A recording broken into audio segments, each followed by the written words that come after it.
Hi students, welcome to the geography class. Today we will start the sixth chapter, Eyes in the Sky and Analysis of Information.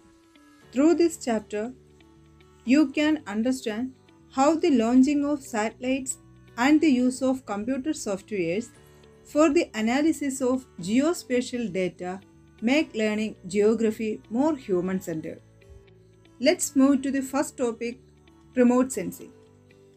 The invention of photography in the 19th century has brought about a drastic change in data collection. Data collection using satellites began in 1960. Along with cameras, different types of scanners were also introduced for data collection. Such a method of collecting information about an object, place, or phenomenon without actual physical contact is remote sensing. Devices used for data collection in remote sensing are called sensors. Cameras and scanners are sensors.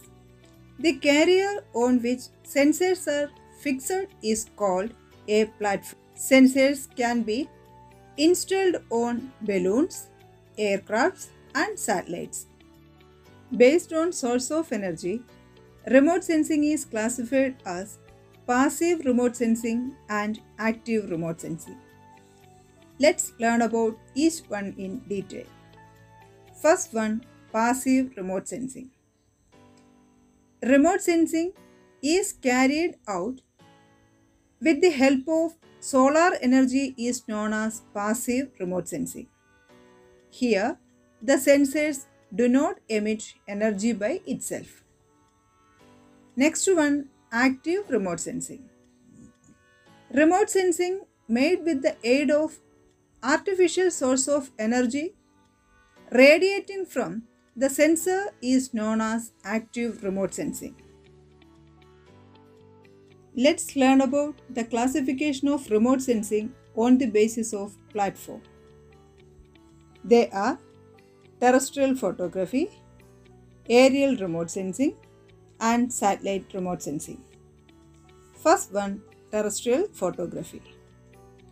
The method of obtaining the Earth's topography using cameras from the ground is known as terrestrial photography. Next one, aerial remote sensing. The method of obtaining photographs of the Earth's surface continuously from the sky by using cameras mounted on aircrafts is known as aerial remote sensing. Last one, satellite remote sensing.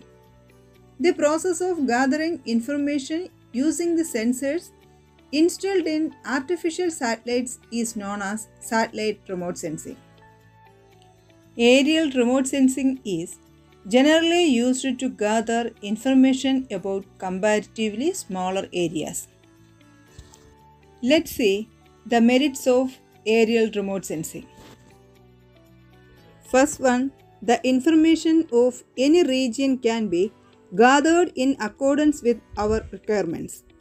Another merit of this method is that continuous pictures of the areas along the path of aircrafts are made available.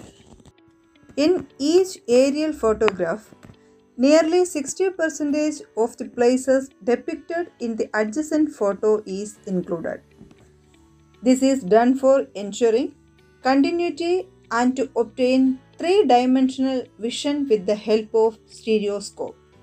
This is called overlap in aerial photographs. Look at the figure illustrating the concept of overlap.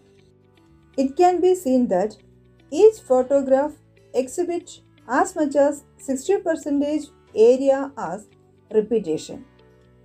Major share of areas in the figure A are present in figure B and those of figure B are repeated in figure C. Two such photographs of adjoining areas with overlap are called stereo pair.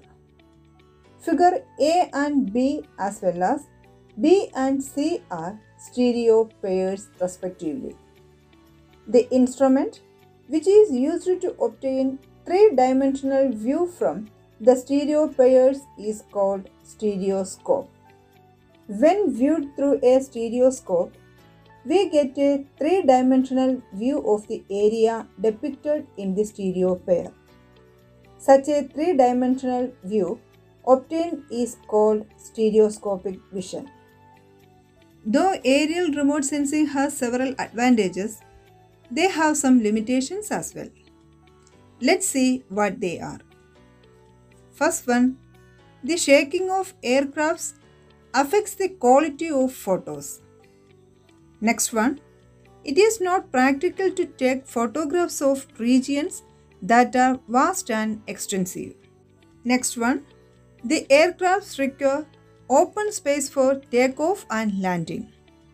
And last one, landing the aircrafts frequently for refueling increases the cost. Let's conclude the class. Today we learned about remote sensing and classification of remote sensing on the basis of source of energy and platform. Hope you all understood these topics. Meet in the next class with the continuation of the chapter. Thank you.